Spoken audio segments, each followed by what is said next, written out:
Good morning, friends. I hope you are doing good. Yesterday I was not around, so I could not make video. Today I'll be combining both the important news for 14th and 15th November 2023. So let's dive into immediately. The first news is a good news on retail inflation front. The retail inflation has eased to a 4-month low of 4.87% as food prices cool.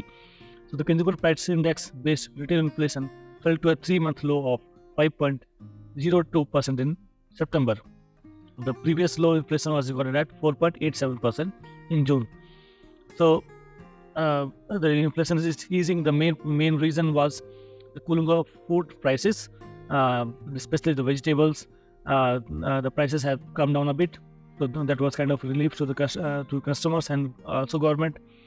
The main reason for this has been the food prices, but the core inflation is still we believe it is still at higher level. The government should work relentlessly to cool up the prices and bring them below the targeted range of 6%. Keep it below targeted range of 6%. The government has tasked the RBI to ensure the retail inflation remains at 4% with a margin of 2% on either side. So it should not fall below 2%. And it should not go beyond 6% also. Next news, it is related to inflation also.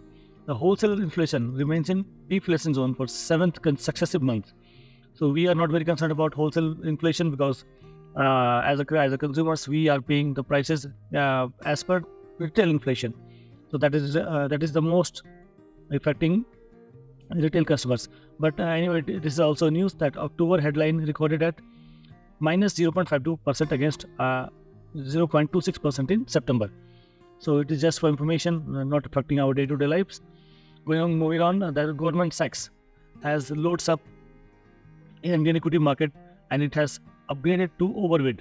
So as per the research firm Goldman Sachs, they are putting an overweight rating to Indian equity markets, and this will be beneficial for garnering more foreign FDI inflows to Indian stock markets. Our stock markets can see a surge. We have seen a huge outflow of FDI and FPI investments in recent months. They have been selling. Our domestic institutions and retail investors, they are buying. But this can change the things, and we can hope better performance of Indian equity markets in the days to come. In an important development, we are following news that Tesla has been trying to come to India, but government is not willing to give them extra concessions. But now the news has come in that Central is weighing 5-year tax cuts on EV imports to Tesla. So now government is also thinking in line to bring them into India and then try to get maximum benefits from Tesla. So India is considering tax cuts on the imports of completely built units of electric vehicles for a period of 5 years, up to 5 years, as it tries to entice the likes of Tesla to sell and eventually make its car in the country. So government has also realized that it is not easy for them to start, put everything, all the investment, and then go for manufacturing and then try to capture the market. So Tesla may come, they will try to sell capture market for 5 years, up to 5 years, and if they find the results to be encouraging, they will go for it, go for a big investment in India. Mr. Narendra Modi is planning to launch a 24,000 rupees for 24,000 crore rupees scheme for empowerment of tribals on November 15th. So November 15th is celebrated as Janjatiya Gaurav Divas. It is a foundation day of Jharkhand, a tribal state also, and birth anniversary of Sri Birsa Munda ji, a tribal freedom fighter. So government is planning to launch a big scheme on his birthday. So we'll see how and what kind of scheme this is. I will keep you updated on this matter. Another scheme in news is SREYAS scheme, the PM scholarship for higher education for young achievers scheme. That is called SREYAS. It is for OBC and others like EBC, economically backward classes students. So what kind of scheme it is? So SREYAS is an umbrella scheme under the Ministry of Social Justice and Empowerment. So SREYAS aims at providing higher education for OBCs and economically backward class students by way of awarding fellowships, that is financial assistance in obtaining quality higher education an interest subsidy on educational loans for overseas studies. So this is for overseas studies. It is kind of an umbrella scheme, so it comprises of mainly two components. The first component is National Fellowship for Overseas Students. So it is provided for degrees such as MPhil and Ph.D.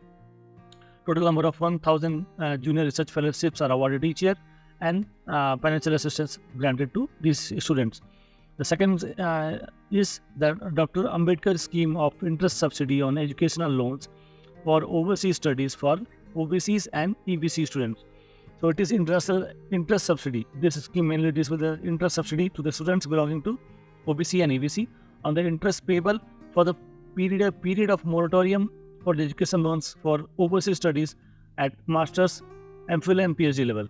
So the maximum amount of loan it can provide subsidy is rupees 20 lakhs, and it is for overseas studies only.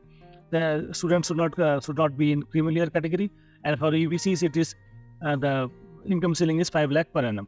Moving on to another news, Centre is considering to offload 5 to 10% stake in some public sector bank. So we have seen a very good rally in all the in major public sector banks in recent times. The prices have surged up to 80 to 83%. Now, government is owning 80% stake in 6 state-run banks like Bank of India, Indian Overseas Bank, Punjab and Sindh Bank, Bank of Maharashtra, Central Bank of India, and UCO Bank. So now, government is trying to use this opportunity and offload 5 to 10% through an offer for sale route. So then they can be able to achieve their disinvestment target also, and it is a good time and an apt opportunity for the central bank. In the side news, Sahara Group chief Mr. Subrat Rai has died of cardiorespiratory arrest at 75 years of age. He was ill for quite some time. He was not doing well and he was under treatment. So very sad news for all the investors.